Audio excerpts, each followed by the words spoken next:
Chris Cosby here with Matt Howell. Chris looks very confused. And this week on the first run, we resist the siren song of our future pop overlord and our brainwashed horde by skipping the theater this week. That's right. We stayed home. And it was glorious. We keep this spooky season rolling with the latest installment from the VHS found horde, blah, blah, blah, found footage horror anthology with VHS 1985. And then we take a hard right into a completely different kind of creepy with 4 Wes Anderson short films based on the writings of Roald Dahl. As always, we break down the big releases on physical media, give you our streaming and straight to DVD picks of the week, then wrap it all up with Call It. So pop in the tape, adjust the tracking, and let's hear a little bit of VHS 85. Brother, come on. You're a good kid. Okay, so why don't you just tell us where you got these videotapes from?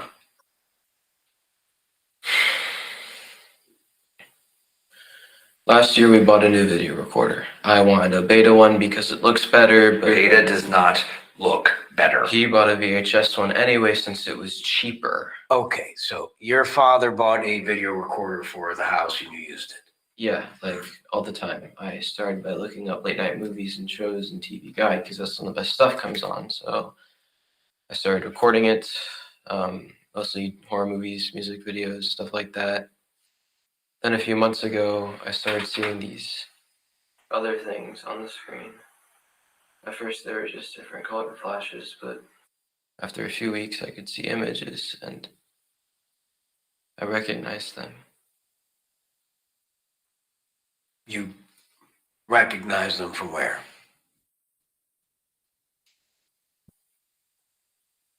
From my dreams.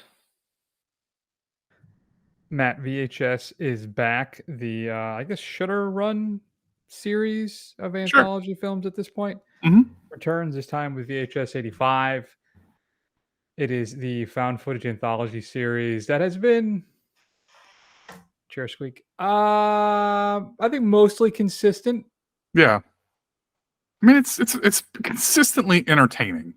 Yes, there's been some really standout episodes or tales in it as well, I must say, Matt. So let's break it down. What is VHS 85 all about? Well, I find it hard to break down what it's all about on a whole.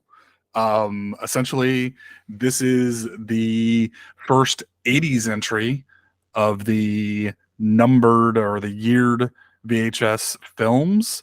The first one was, I think, 99, then 94, now 85. Or seem to be going backwards. Are we going to get like a Super 8 and get one from 1977 or something? I don't know. But in any event, it essentially is your typical found footage grab bag of VHS films. They've kind of abandoned the kind of, for the most part, the overarching story that they usually have in these, and it's more just spliced in with time period correct commercials, some of which were 100% true. The 2 beer mug steins clashing together is one that I distinctly remember about driving drunk, although I think some of them are obviously not. And it's essentially like you found a tape in your buddy's basement. It had a bunch of recordings on it, and somebody recorded over the recording with a bunch of disturbing footage. So usually when we do these, we kind of break them down one by one. Is that what we're going to do here? Yeah, let's go ahead and do that. I'm having issues tonight technically because I can't adjust your volume at all. Oh, okay. And I don't know why that is. So, all right, that's fine. I'll figure it out because I'm smart-ish. So, Matt, break down. What's the first one all about? Or do you want to do the framing device? For lack of a better term? No, it's not really a framing device. It's more just a broken up story. Right. So the air quotes framing device is called Total Copy, and it is about a team of scientists at a fictional university called Stammer University who are studying a shape-shifting being that's trapped in a room, an 80s rec room, if you will, and called it Rory. Yeah, this one I wasn't so impressed with. I don't think there's much to it, especially the fact that it's kind of broken up as the framing device. And it's interesting. A lot of these are actually broken up into, they kind of carry over into multiple segments. This one, you know, kind of a creature feature kind of thing. Of course, it depends on people being stupid. I don't see why they didn't just close the door after what's his face had what was coming to him. And, you know, I thought the gore effects when it finally got around to it was, you know, kind of cool, but otherwise it was nothing kind of earth shattering. I thought it was just okay. Yeah, it was. I'm trying to think if it was really my. Was it my? No, it was my second to least favorite out of the group. It was okay. What is it?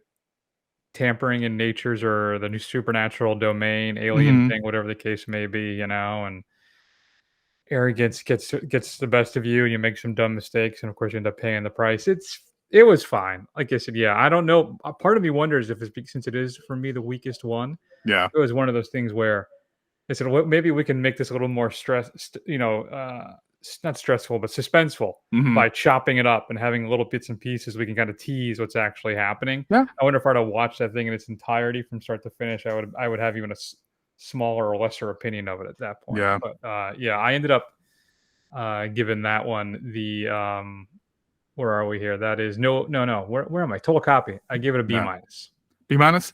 Yeah, I think I'm going to give it a C plus. I think a lot of how it kind of works is you're not quite sure what is going to go on. I mean, you know, things are going to go horribly wrong, but I think the payoff is, you know, not quite worth the build up.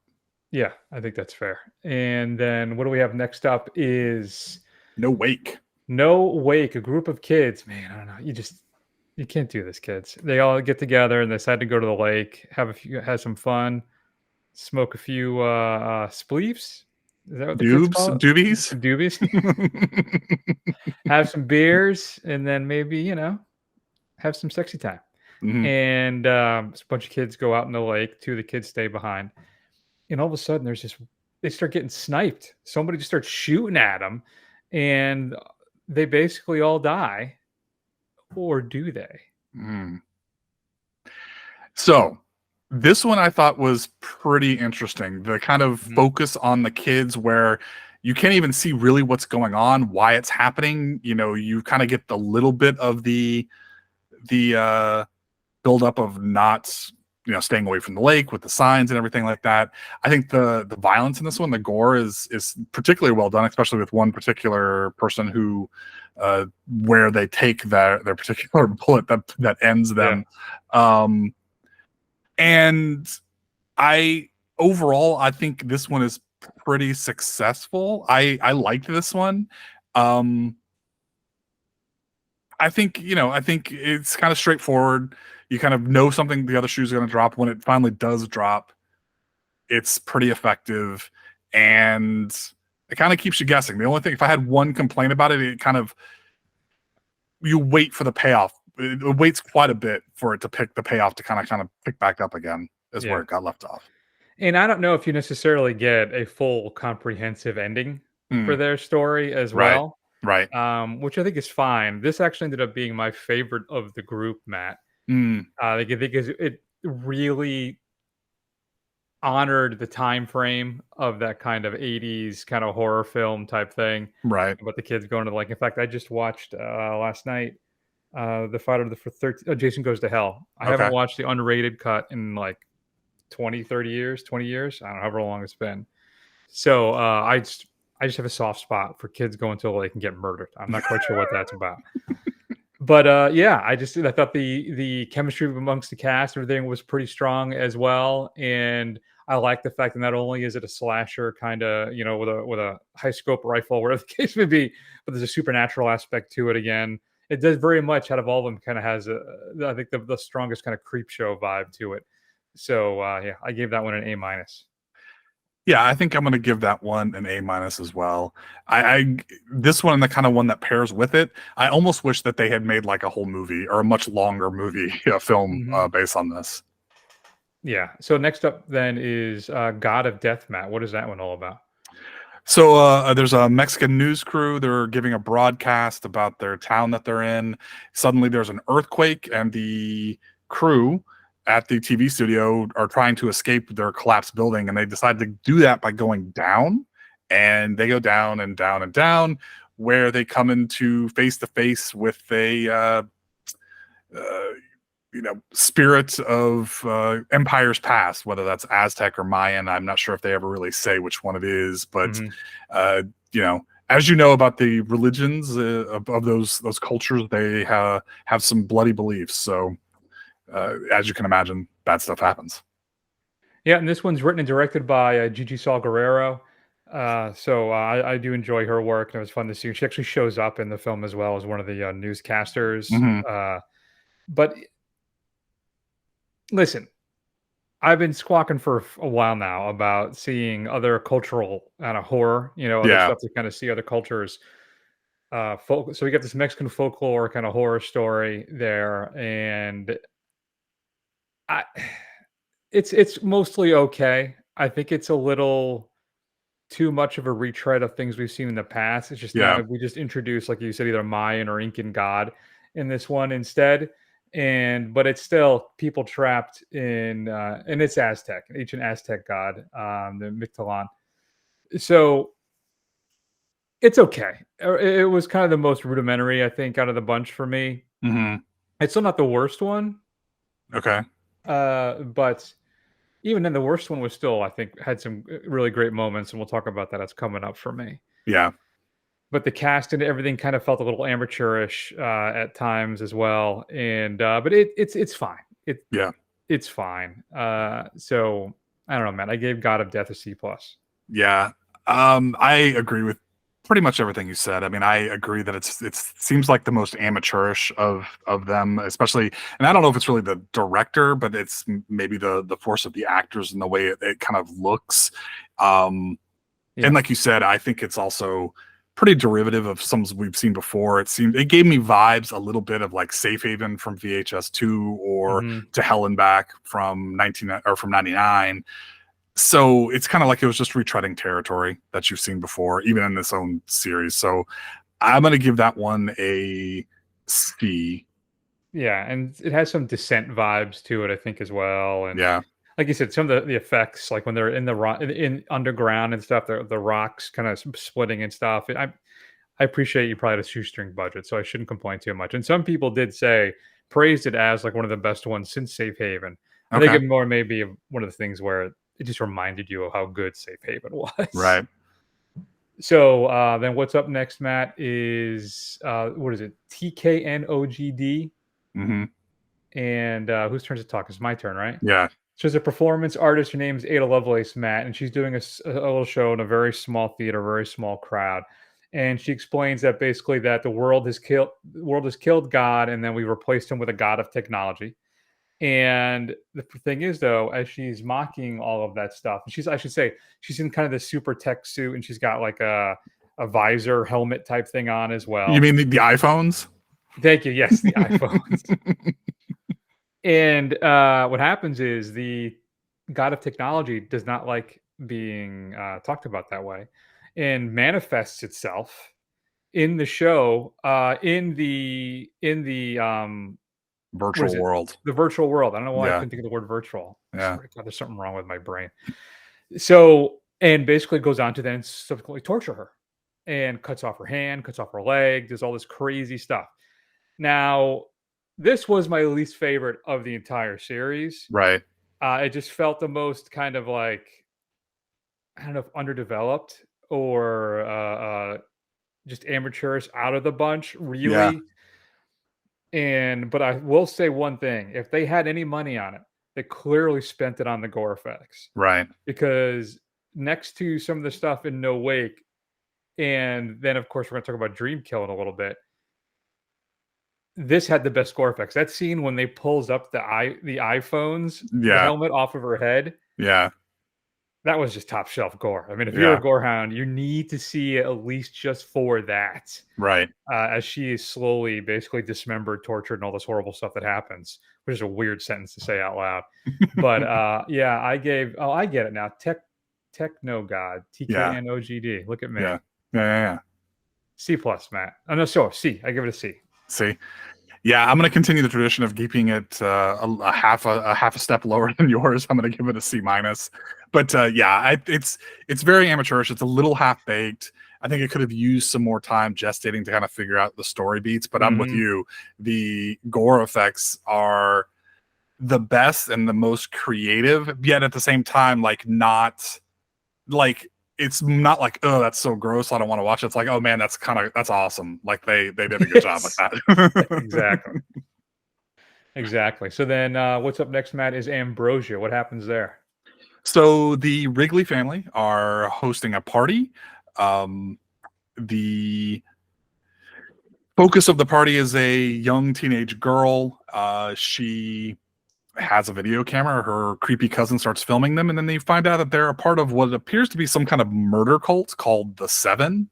And I'm not trying to spoil it for you, but her murders may have occurred earlier in the film, and that's where they kind of all tie things together. I thought the concept was really cool. I wish we could have spent a lot more time, especially with what ended up happening, but and the kind of all the implications of that. But yeah, I really liked what was there, but there just wasn't enough there.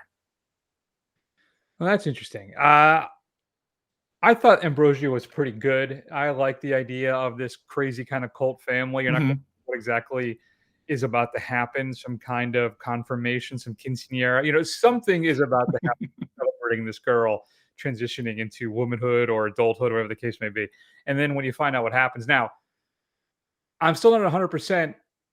There's an initiating event that brings in law enforcement. I'm not 100% sure what that was. I'm assuming it's tied into the earlier story. Sure. That there is that they do, some kind of call, an anonymous tip or whatever the case may be. I don't know. Right. And I'm tortured by this because I want to know what happens next. And I mean, it's a sign of a good short where you want to see more, or it's a frustration where you didn't quite give us just enough information. I don't know. Like you said earlier, it would be interesting to see a more expanded version of this.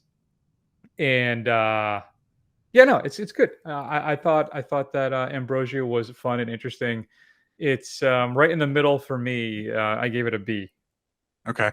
Yeah, I'm gonna give this one a B plus. I think I really enjoyed the possibility of it, and like you said, I wish there was more. And that's really my only complaint, is that it left me wanting more, which is a good thing, but a little unsatisfying in this case. I love too how they tease like, oh, there's a weird member of the family. There's like a weird kind of guy.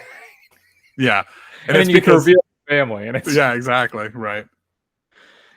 Good stuff. And then I guess the last one, Matt, is Dream Kill. Then you have, I think, your heaviest hitters. So this is directed by Scott Derrickson, who did the first Doctor Strange. He did Black Phone, and he did Sinister. Yeah. Right. In The Exorcism of Emily Rose. He then also written by C. Robert Cargill. So this one for me, it's basically, what is it about? Right? Is it your turn or my turn? It's your turn. Home invasion thriller, basically. All right. There's the cops are out hunting down this serial killer. He breaks into these people's house, sneaks into people's houses, and then just goes on to mutilate them. And it's really disturbing. And it gives off very heavy kind of classic kind of maniac, Henry Portrait of a Serial Killer vibes. Right. It is exceptionally graphic at times. When we shift to the killer's point of view, when we're watching the VHS, that's in fact the clip you heard at the beginning of this.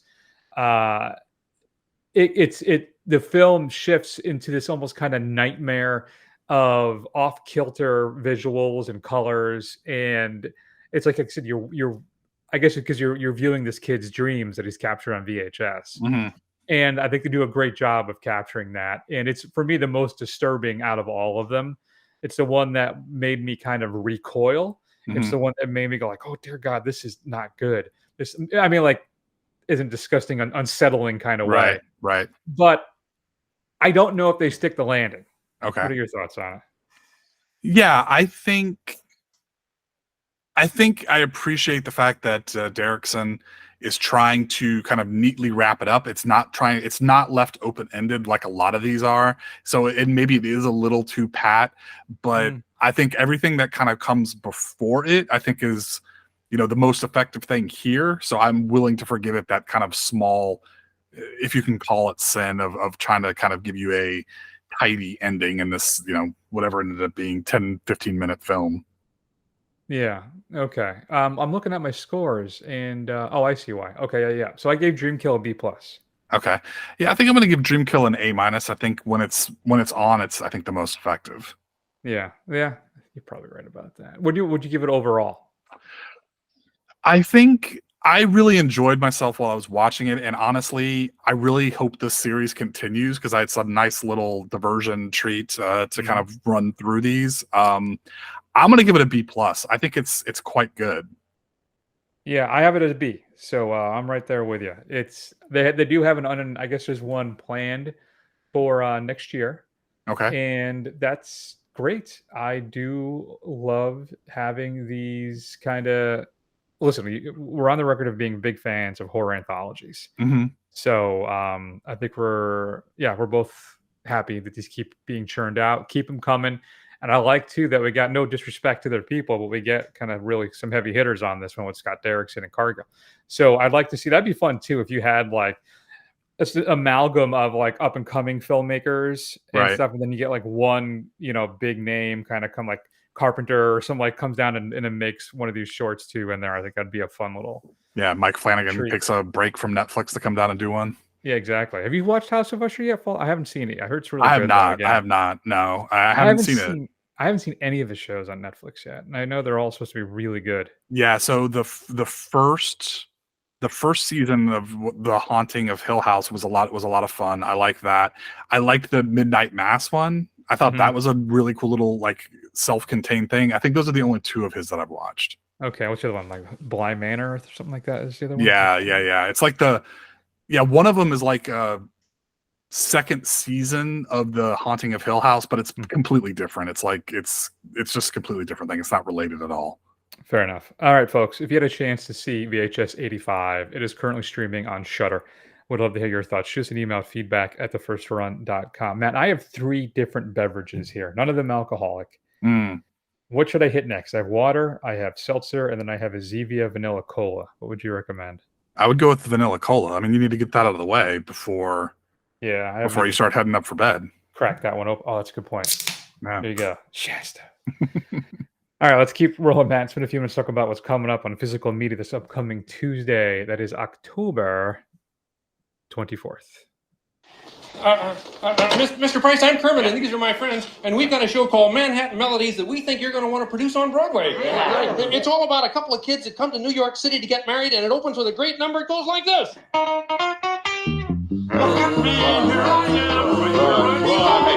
Go sing, okay? Just give me the general idea. Well, it's all about life in the big city. Big city. Cops, shootings, car chases, that kind of thing. Well, no shooting stuff. It's more like songs and dances.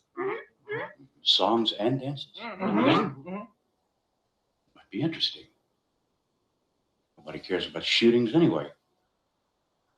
What are you thinking about? Big name stars? Well, actually, we're going to be the stars. That's exactly what I was about to say. Huh? You be the stars. Unknowns, songs, dances, shootings. No shootings. Know what? Huh? I smell something. Why does everyone always blame dogs? No. What I smell is a hit. A what? A hit. You mean? Absolutely. I'd be proud to produce your show. Fellas, you're going to be on Broadway. Matt, I feel like at some point we should do like a Dabney Coleman marathon. He's one of my favorite under sun. Not that people don't know who he is, but I've always loved everything I've seen him in. Yeah, I was like, is that Dabney Coleman? As I was listening to his voice, somehow I haven't seen that. It's not like he's like super famous, and it's not like he really has a distinctive voice, but I recognized who he was as soon as he started talking. So Muppets Take Manhattan is being released on 4K this upcoming Tuesday. So there you go. I don't think any of the other Muppet movies in 4K. I don't think so. Yeah, I don't know. That's weird that they went with Manhattan as opposed to the Muppet movie, which is vastly superior. Yeah, that is bizarre. I don't get that. Number 5. I hit the button, but it didn't work. Had to hit it again. Whoa! Not good. All right, number 5, Matt. I'm going to go. I think we talked about it before. It was released on Blu-ray, but now it's in 4K. The Toxic Avenger collection is also being now, as I said, in 4K with new introductions of each film from Lloyd Kaufman, commentaries, a collectible Toxic Avenger postcard, and more. You get the unrated director's cut of the first film, and well, I guess you get unrated director's cut of every one of them. So that includes 1, Part 2, The Last Temptation of Toxie Part 3, and what else we have here? Citizen Toxie, which is Toxic Avenger Part 4. You get, but then if you got the 4K set, you do get Blu-rays as well. So there you go. If you're a Toxic Avenger fan, now I will say there have been reports out there of disc reading issues with this set. So buyer beware. You may want to sit a little bit, kind of see how that all shakes out, and so you don't have to do any returns. And I got to be straight with you. No disrespect to Trome Entertainment and all. I don't know how great they're going to be on sending out replacement discs and getting that kind of taken care of. So, what's next? Again, I hit it, man. It doesn't go. 4!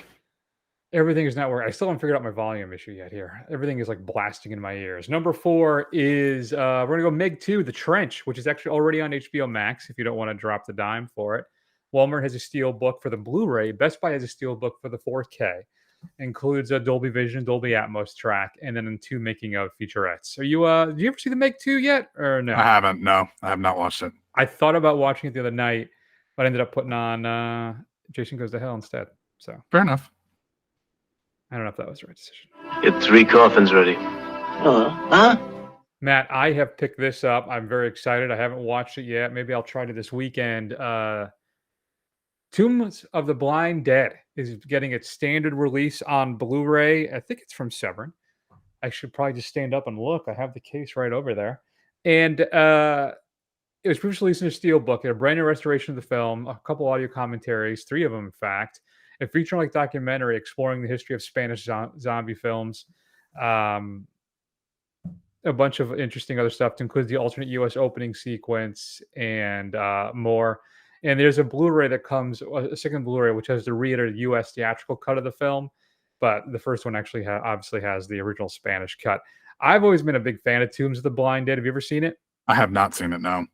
Basically, it's the Knights Templar made some kind of deal for eternal life by drinking human blood and committing kind of blood sacrifices and killing folks. And now they come back as, you know, weird zombies who don't have any eyes. They're basically walking kind of skulls. And just cool, weird, creepy little film. So they put out a set probably 20 years ago that was really cool for the DVDs, where it was basically they were all in a coffin. It's like a little mini coffin. Okay. And I'd always kicked myself for not buying it, but then at the time I didn't really have the extra cash either. I think it was like $100, and I'm like, I just can't afford that. Yeah. So, but now you can pick up the standard edition of Tombs of the Blind Dead, which is $27, and that steelbook was like 50 or 60, which I was not going to do that. No disrespect there, but I couldn't do it. And where we are here, Matt, number 2. Looks like we're shy of 1 horse. You brought 2 too many. So I got my copy of this already as well. Don't tell anybody. But Messiah of Evil, Matt, is being released. It is about a woman who arrives in a sleepy seaside town after receiving some unsettling letters from her father, only to discover that the town is under the influence of a strange cult that weeps tears of blood and hunger for human flesh. A brand new 4K restoration on that film from the best surviving film elements, audio commentary, archival interviews. The limited edition version comes with an 80-page booklet and is set to only have 3,000 copies. It's already sold out, I guess. I was very lucky to get my hands on one of these. Nice. Now, I will confess, I have never seen it. But I've heard nothing but good things about it. It's one of the kind of lost 80s horror films. And it's supposedly all about kind of just atmosphere and very creepy and unsettling. And I just love those kind of films. So I took a flyer on it, got a good deal on it. So I was very happy about that. I'll watch it and I'll report back. Maybe that's what I should watch since I've already seen Tombs of the Blind Dead. Where are we? Number 1? There can be only one. Matt, Criterion is putting out a 4K restoration. You can get it by also if you just want it in blue. I don't know why you would do that. Of The Others, the great Nicole Kidman ghost story. I've pre-ordered this. I'm very excited to get that. It includes a new 51-minute making of, looking back at The Others and more. But I haven't seen this thing since it came out in the theaters, and I remember being really blown away by it. Are you a fan of The Others?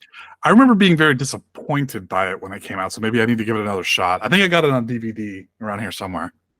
Oh, all right. Also coming up on 4K, Cujo from Kino Lorber. Red Dragon is being released as the Edward Norton one. Okay. Decision to Leave. This is the film from last year we really, really liked.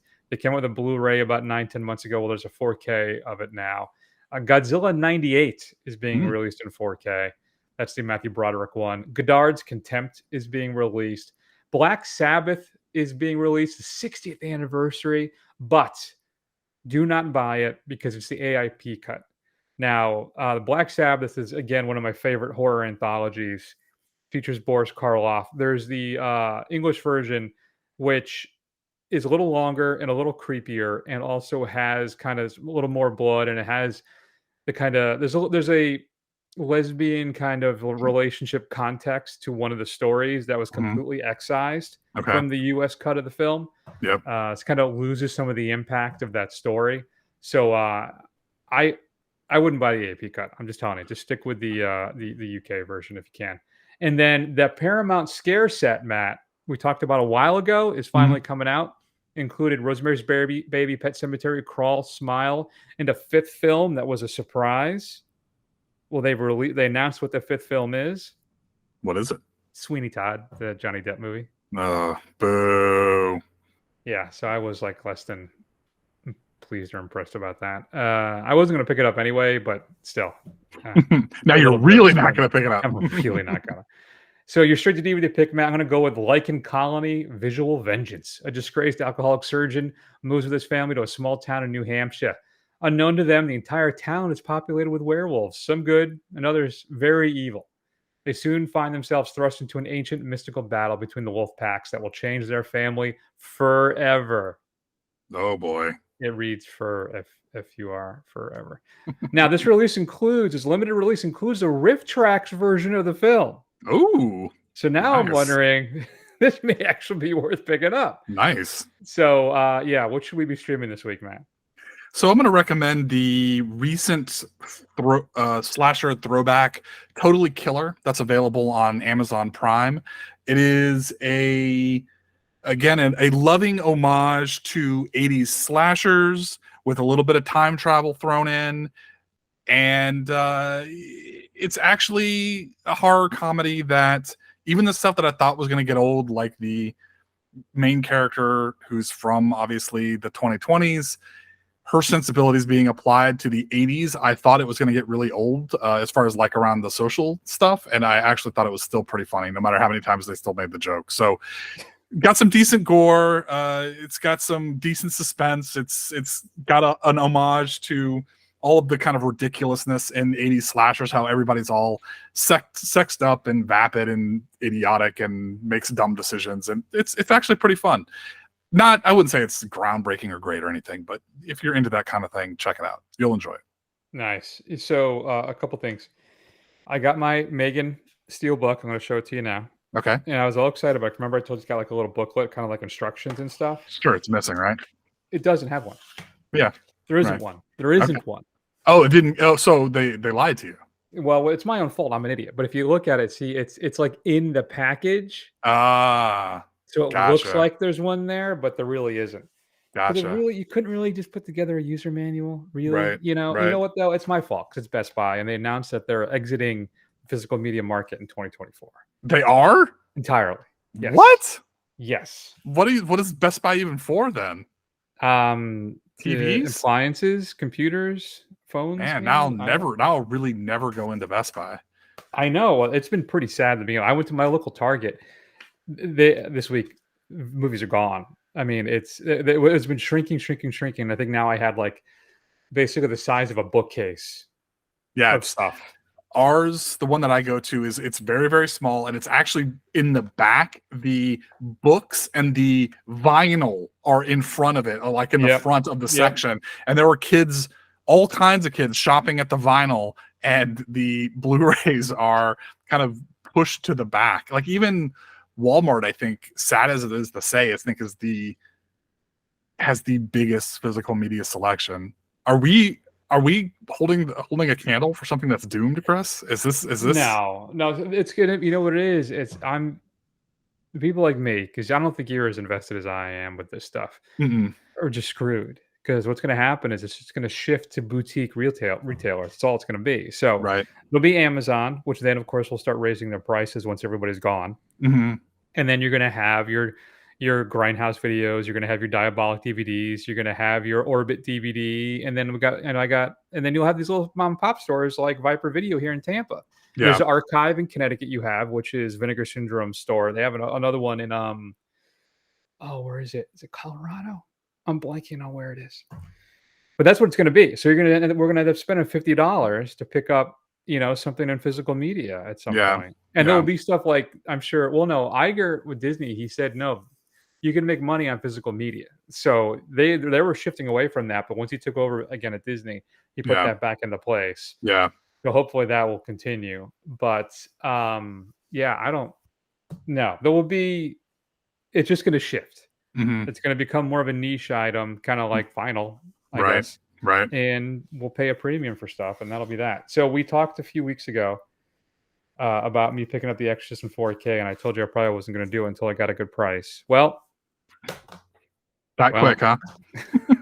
Here's the thing. I got a coupon from my buddy at Viper Video for Okay. 10% off. Okay. So I'm like, you know what? And it was going to expire. And I'm like, let me just go in there and pick it up. I read enough reviews where they say enough of the film is improved. So I went and got it. So now I have that. And then here, right here, and it's loose in the canister, and I'm very upset about it. Yeah. I just got today from Best Buy, is a steelbook of 4K of The Wicker Man. Oh, nice. Now, the original one, not the Bees Wicker Man. But it has its own set of charms. So, but I'm very concerned because I didn't want to spend the $100 or the $80 for the big set from the UK. Right. And you can also spend like $50 and get all 3 films in 4K. This one just has the final kind of cut on it in 4K. I have Blu-rays of the other 2 cuts, and I'll be honest with you, that final cut I think is the best version of Wicker Man. So that's the one I'm going to watch anyway. Okay. So, and it's a steelbook from Best Buy, and it's cool. It looks cool. I mean, I know it's not opened yet if you watch the video stream at all, but it's good. But I'm nervous about the rolling. There's a loose disc. Yeah. And I hate that so much. Thankfully, these discs are, they have some kind of seal protection on them so they don't really damage that easily. Not like they used to. Yeah, no. So, all right, I've talked enough. It's Matt's week to edit. I'm making this very difficult for him. Let's go ahead and keep rolling and talk about Wes Anderson's Roald Dahl short films that are currently available on Netflix. Well, here we are now in the hut where I write. I've been in this hut for 30 years now. Well, it's important. Before I start, I like to make sure I have everything around me that I'm going to need. Cigarettes, of course, some coffee, chocolates, and always make sure I have a sharp pencil before I start. I have 6 pencils, and then I like to clean my writing board. So many bits of rubber. There. And then finally one starts. And so usually a few corrections needed. Yeah. And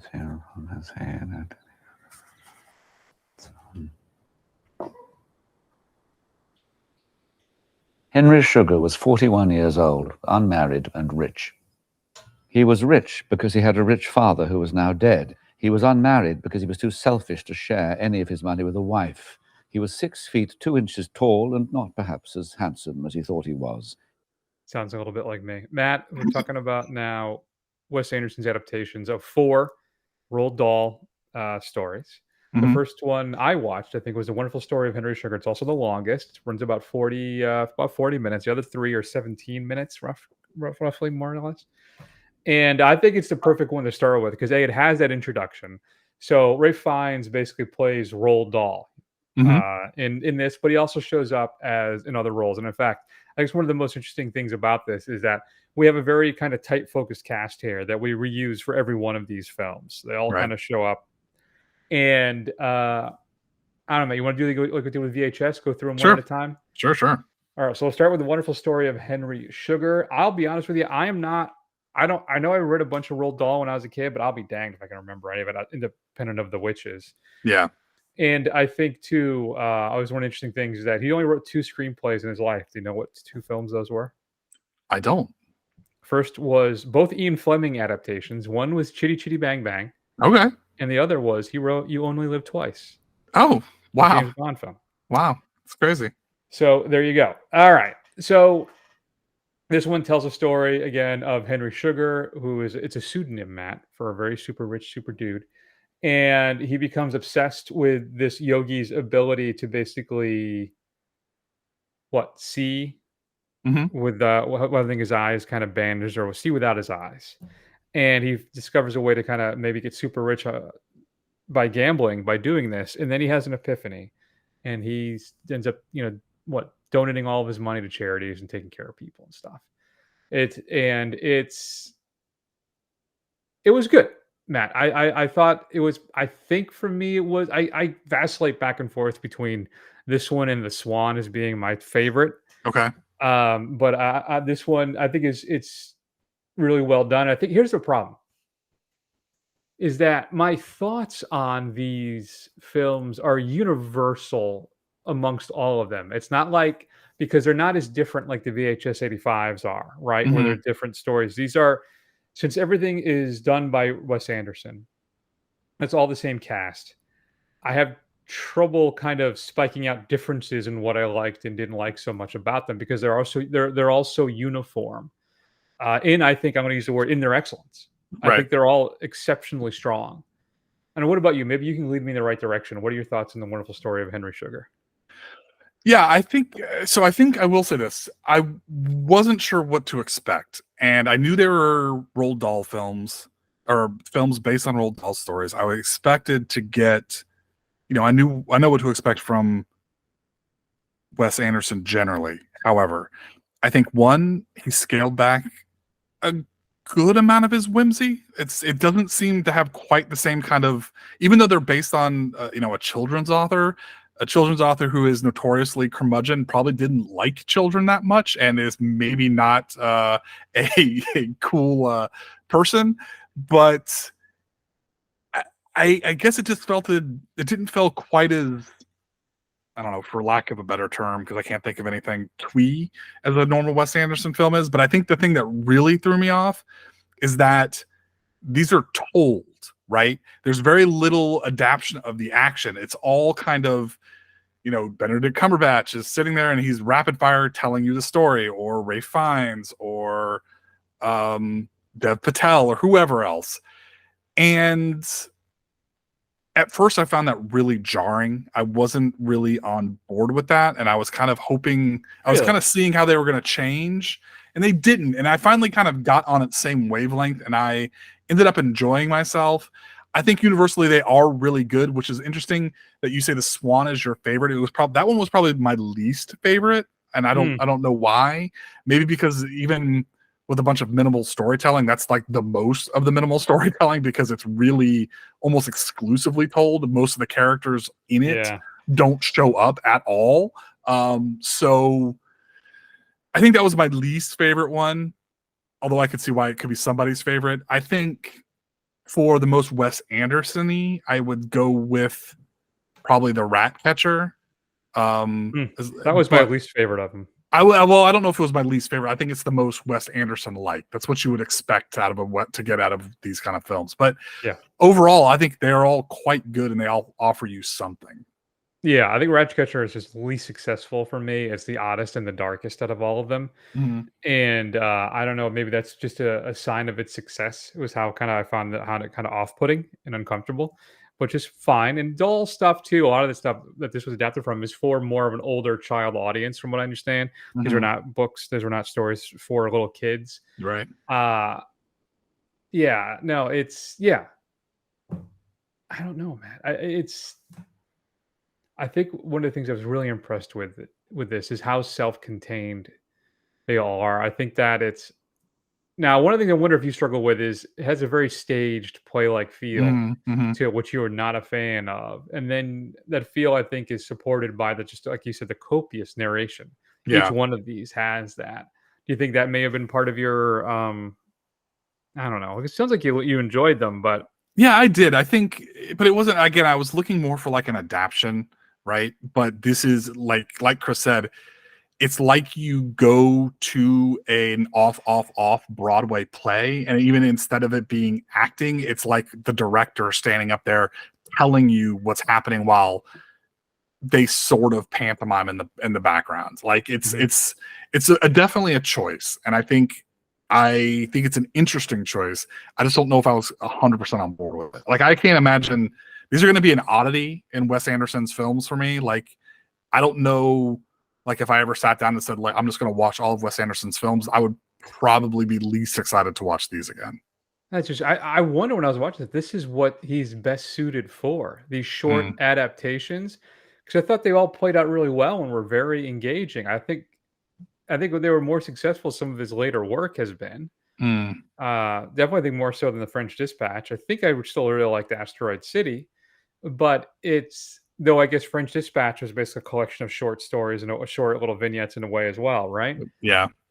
But I think I don't know. There's some other interesting things too. Like this cast is uniformly basically male.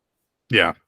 And we're focusing on he's telling stories about people making conscious choices, I think, to examine the decisions that they make, be they boys or men, and whether they're good or bad. And he brings us into it as well as an audience member because he breaks the fourth wall quite a few times throughout each one of these films. And I don't know what it was. I know maybe that's part of why I found it so engaging. I also would say, too, one thing that really adds to the charm of this thing is the props and set handling. Everything feels very confined but open. And it's as things shift, as our characters go from like one room to another, and you see the doors and the walls lift up and separate and move away, and then new things come in and connect. And it was so charming and endearing, and dare I say, magical. I couldn't help but smile like every time it happened. Or when someone had to have a prop handed to him, like a little door on the side would open and someone would hand it to him. Type, it's wonderful little moments like that, and I just really enjoyed them. I don't know. I'm going to stay right now for The Wonderful Story of Henry Sugar. I give that one a B+. Yeah, I think I'm going to give that one a B+ as well. So then, we have the Ratcatcher, and that one is about just a Ratcatcher. Yeah, right. And then, but there's a weird thing where he's able to stop and kill the rats even just by looking at them. Yeah, it seems like it implies that he's some kind of rat himself or something like that. He certainly looks the part too. Yeah. I don't know. I thought that again. I thought that was the weirdest of them, and I think it was.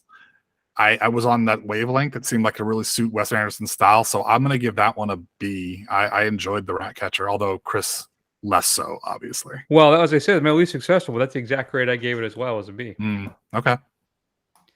And then what we have next is the Swan, right? Which is about. Oh, that was the third one. I watched that one last. Oops. Oh, did you? I watched Poison last. Okay. That's continue. Yeah. I think what it was is I was the most familiar. I recalled Poison, so I wanted to keep that one to the end for myself. Okay. But we have the Swan, where there's a bully that basically tortures and beats up this kid. He shoots a bird. He has him go up and he tells him to jump off. There's a whole just basically this little kid being tortured. But then what happens what I read online supposedly is not in the original story is that the narrator is revealed to be the kid, right? Which I guess is not in there. So there's a simplicity to it about the nature of boys and how they can be just really cruel. I don't know. I'm not quite sure what it was, Matt, but this one kind of, maybe it's because I was bullied as a kid. I'm not quite sure, but I know that's not surprising to you. But still, yeah, I don't know. This one kind of touched me, and I thought their performances in that one were really interesting, and it was the one that kind of sucked me in the most. So that's why I gave the Swan a B+ as well. But it's like Sugar would be like a 87, and this Swan would be like an 88, 89. Gotcha. Yeah, I think I'm going to give this one a high B minus. Like I said before, I think my biggest issues with it it's in a series of films that are focused on telling and monologue. That's like all there is on this. It's like one actor, the main storyteller, the narrator, and then his younger self, and that's it. Like even the bullies don't even make an appearance in this short. Yeah, and then finally we had Poison. What's Poison all about, Matt? So Benedict Cumberbatch is in still colonial India. He wakes up and he's got a very poisonous snake wrapped on his stomach underneath his book, and he's desperate for help. And Dev Patel is desperate to try and help him. There you go. And Kingsley shows up again as well as the doctor. And I thought this was an interesting one because it's a way to acknowledge that Dahl was a bit of a racist. I don't think we get into the anti-Semitism stuff at all. Mm-hmm. I don't think, but yeah, there is a moment when Cumberbatch's character basically lets rip a racist tirade against the doctor. Yeah. And I don't know. This was probably the one I was second. I don't know. I was a little disappointed in this one because this was a story I remembered, and I was really looking forward to it. And I was kind of like, oh, okay, that was okay. That was good. I enjoyed that. Yeah. But I was kind of I built it up too much in my head ahead of time going into it. But I ended up giving Poison a B, Matt. Yeah, I think I'm going to give Poison a low B. All right. So we're basically the same except for Swan, which I get a B plus, you gave a B minus, and we're identical for everything else.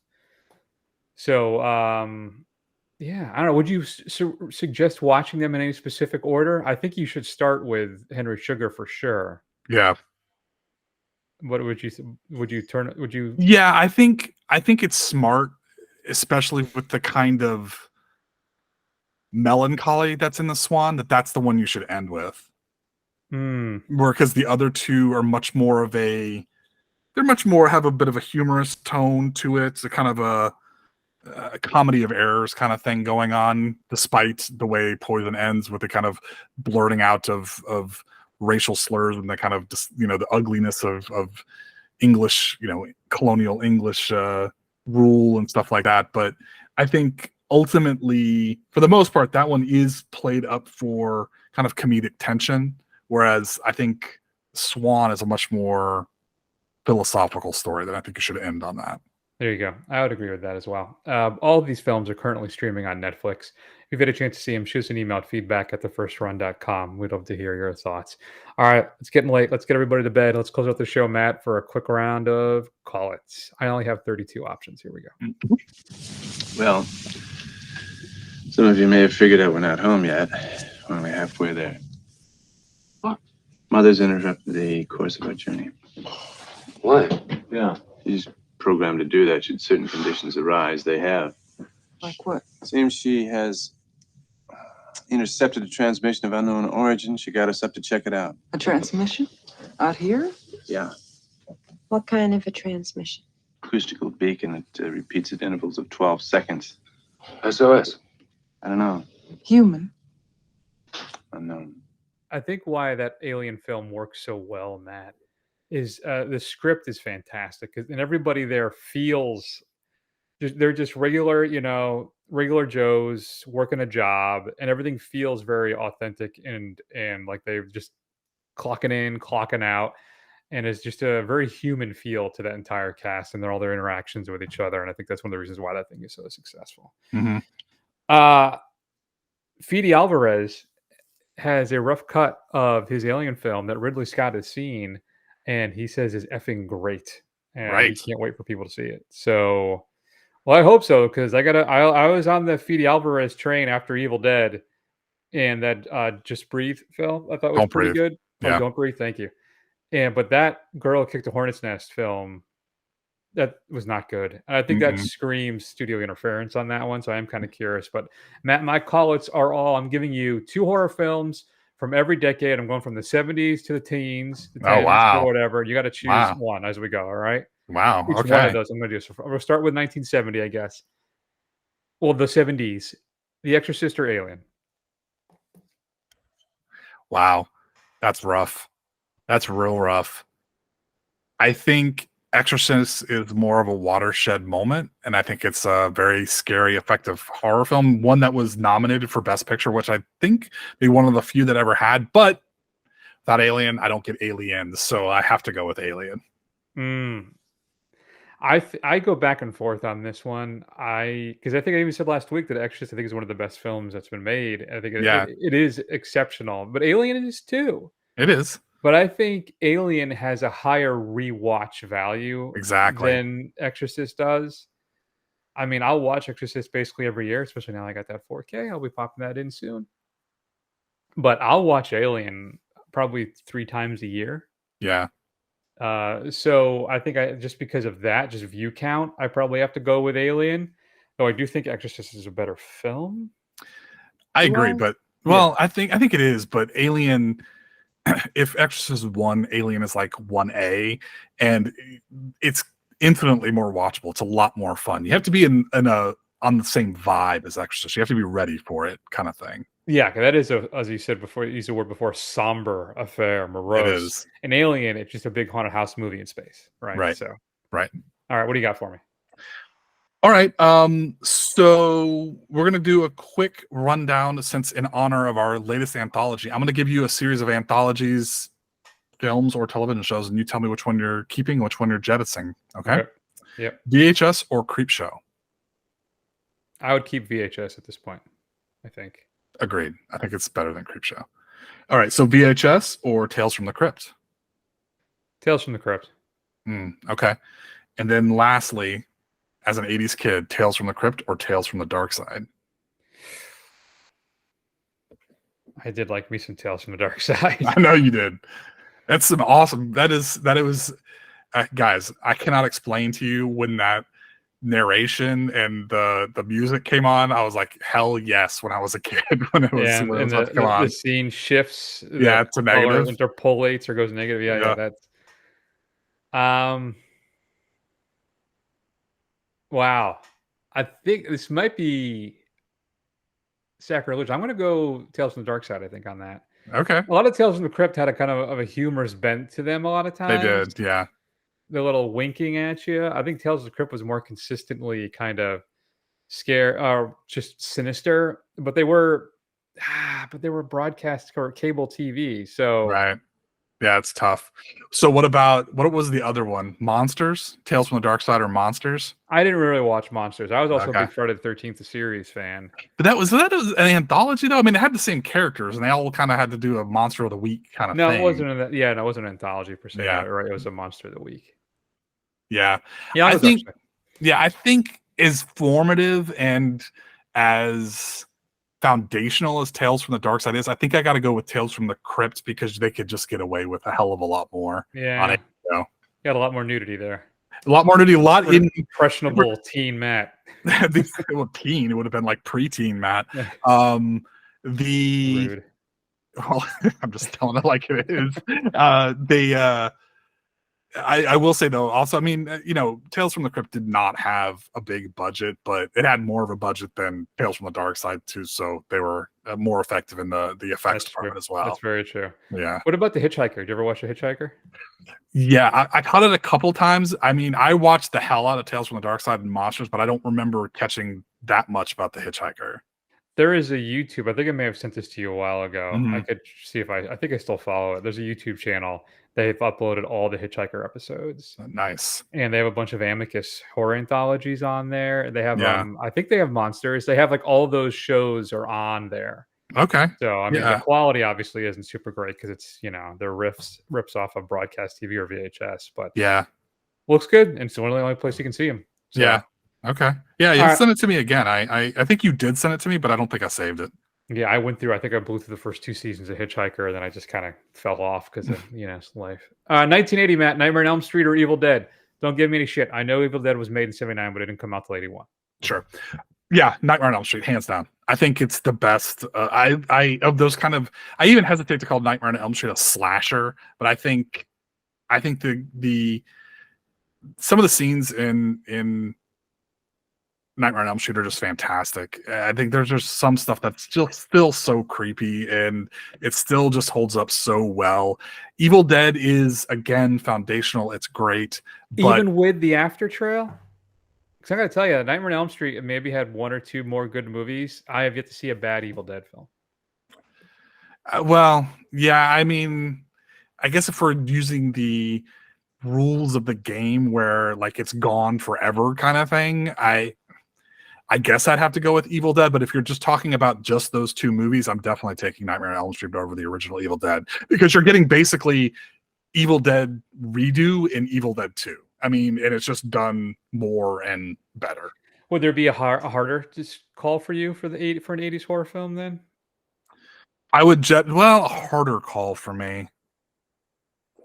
Not really, because I'm on record. I would jettison basically any of the Nightmare or Friday the 13th for Evil Dead. I would jettison any Halloween besides the first one. Same thing with Nightmare on Elm Street. I mean, that's really the only one of those franchises that you pick that I think is an actually good in its own right film. Yeah, and plus Halloween was what, 78, and Friday the 13th was 79. The first was one? it? Okay, yeah. So I've been rewatching those too. Yeah. I watched Jason Goes to Hell. I watched part 1 in my 4K the other night. It looks great. Yeah. And then I started part 2, but anyway, all right, what do you got? All right, so let's see. Hold on. Okay, so I'm gonna run down a bunch of comedy horror, and then you have to pick it out. Evil Dead is not on this list, so I'm not gonna make you make that choice. All right, Tucker and Dale versus Evil, or What We Do in the Shadows. Oh, I gotta go What We Do in the Shadows, but Tucker and Dale is good. Yeah, it is really good. All right, What We Do in the Shadows or Happy Death Day? Shadows. Okay, I think I'm with you there as well.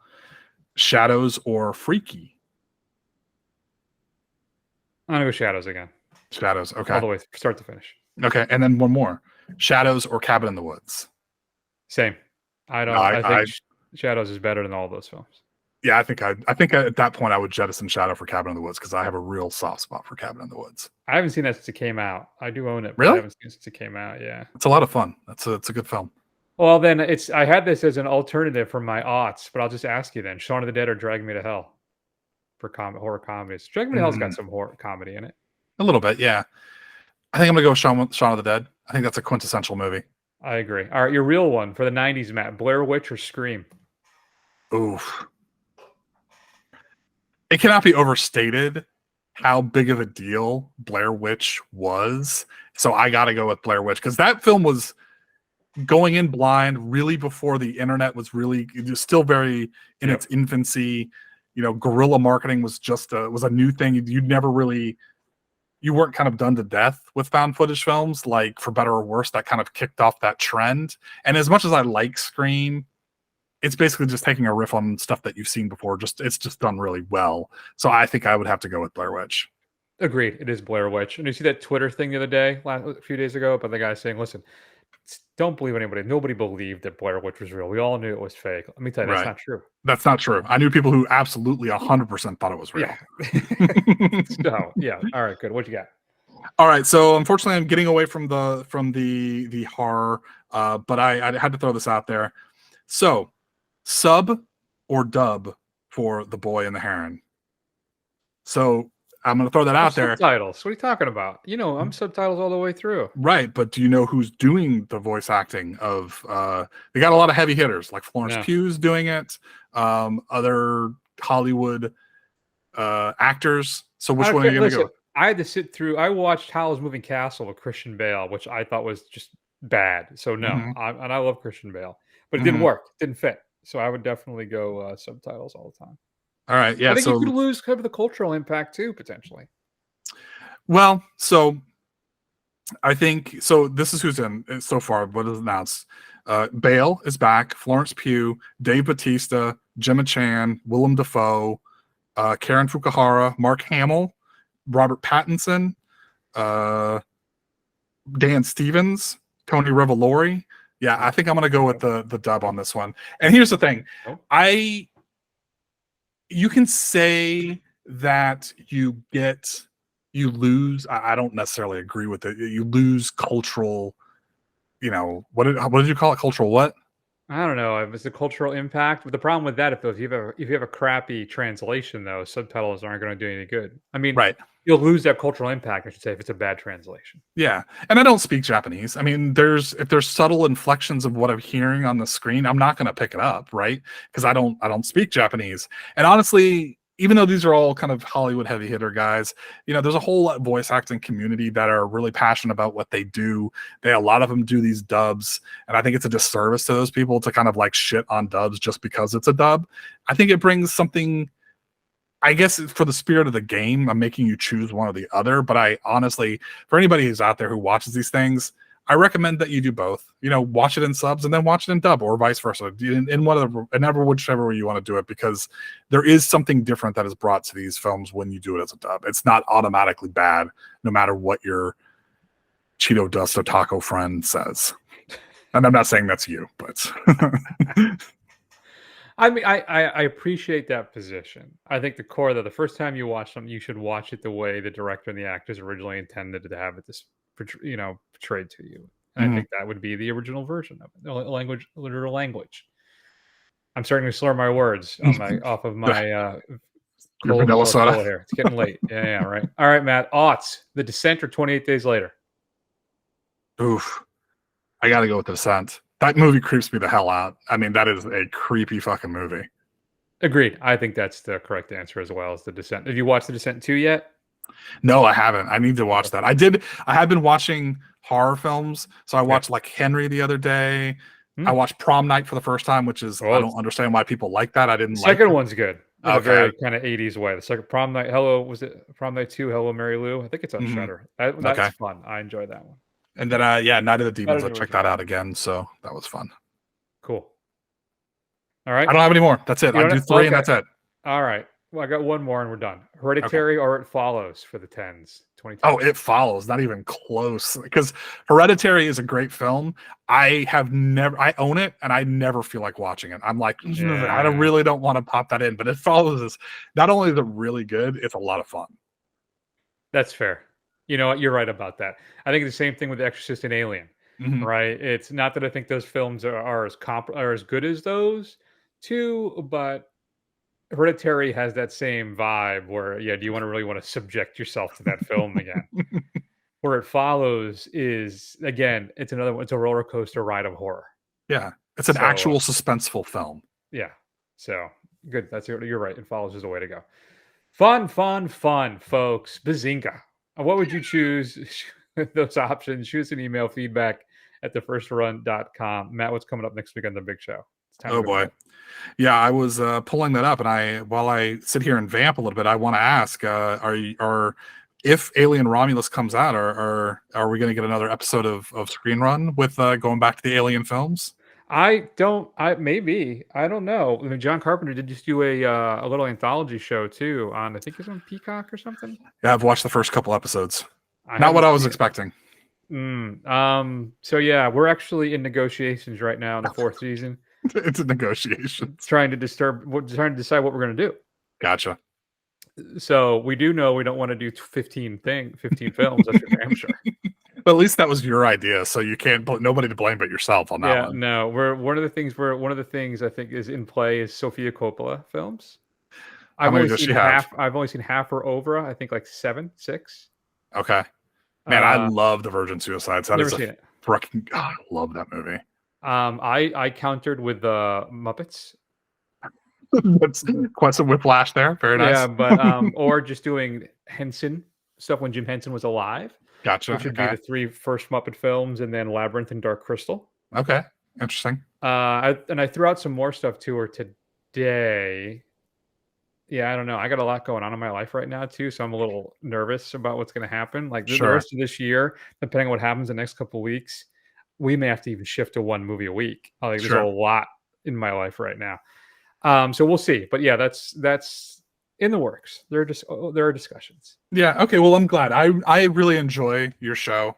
Maybe because I don't participate, I just get to listen to people that I know talk about it. And I think it's a cool concept, and I really like it. I think you guys do a good job. Although I will be, since the conceit is franchise or artist, I think you need to, if you can, pick an artist that's not a director. I know that's hard because actors make a lot of films, but somebody other than a director necessarily. She did send a list of a bunch of actors who had like over a level 10 or fewer films, right? Or a We're looking writer. at that.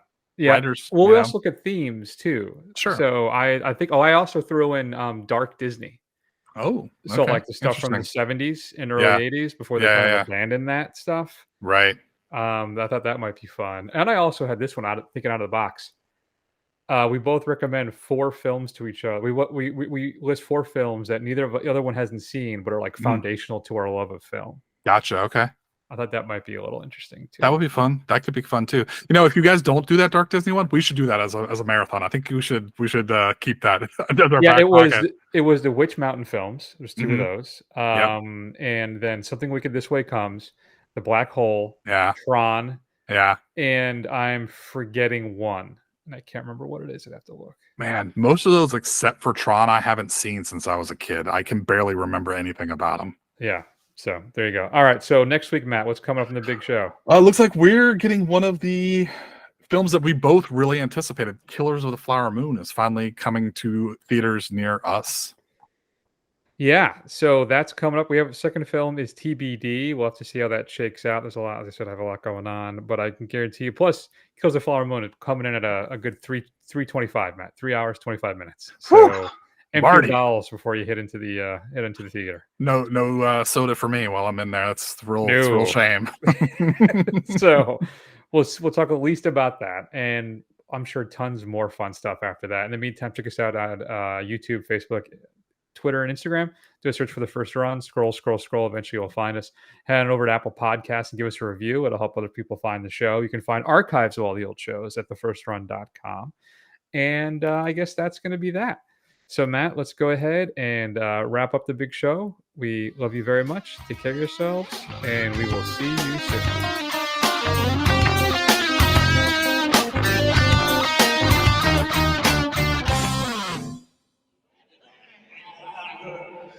You bastards! Why are you torturing me like this? Why?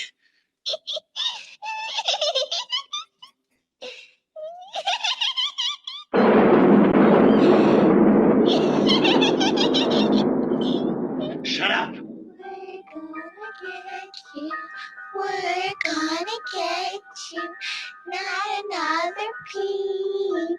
Time to go to sleep.